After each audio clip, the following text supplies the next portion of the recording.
So I've been doing these practical philosophies, and I'm not sure if this one falls in that category or not, but this is the nature of the big picture of everything.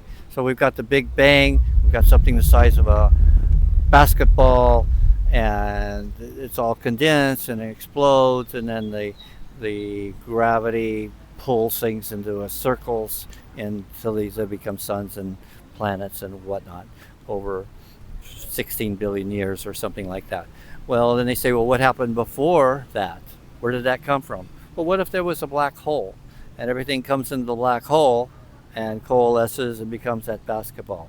Well, okay, that kind of makes sense. And then so there's kind of a cycle here. We got, well, what about all these black holes we got now? So what if all these millions or billions of black holes are collecting stuff and then it condenses into a basketball mass and then it explodes? So then you get an infinite number of other universes. Or what if all the black holes are going to the same place, right? So we got all the black holes, all the shit goes in, it coalesces, and you end up with an explosion. Uh, who knows? We don't know that.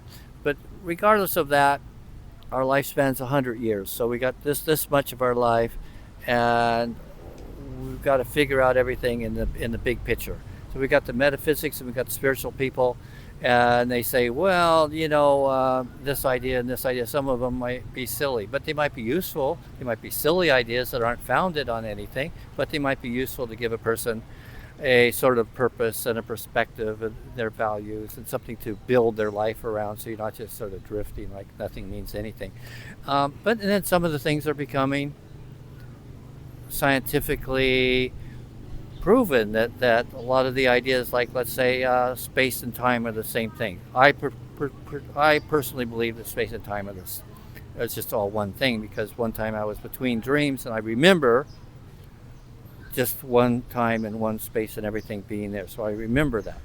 And and in between what we see here, the three-dimensional, kind of three-dimensional, I question that, but regardless, we got this sort of three-dimensional thing that we've set up for survival. So we find food and we don't get injured, and we have children and they have children, and so we have the senses that are necessary for that. But we know that bees and other animals can have see different colors and have different senses, or more acute senses. So what we have here is the senses that let us perceive the part of reality that helps us survive. But the other reality or is just as valid. So the all time, all space, and in between, where let's say you had 15 senses, or you had 100 senses, or you had 100,000 senses, and you have that proportion of the of what can be perceived, it's just equally as valid. So that it's not that the one space time being one is more valid than what we see here. They're equally as valid, right?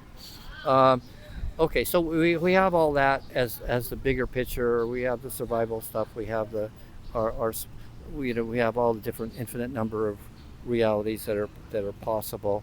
Uh, but then we have this planet full of life. All right, so this planet we know is pretty special because we've been looking at other planets. It's hard to find we planets with other life on it.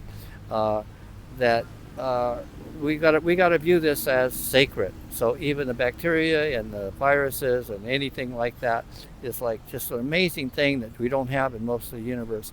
This is everything we have here is sacred. Okay, maybe the bacteria is not beneficial to us. Maybe it is beneficial to us. Maybe it's beneficial to some other animal. But regardless of that, the whole thing, the fact that we're alive and we're aware, we're part of the cosmos, we are part of the cosmos, and we're aware that we're here, is really, really special. So then we get back to our social stuff and our priorities, and maybe a lot of what we think is important, all the social gossip and stuff, isn't important. So what? So we get down to what is important here. What is important that when we wake up in the morning, what questions that we need to ask that are the most valid questions? Uh, is it all of this stuff that we get lost in, or is it things like taking care of the planet, taking care of our life, seeing that all the people here, just the fact that we're here, every one of us, is really a miracle, whether you believe in religion or not.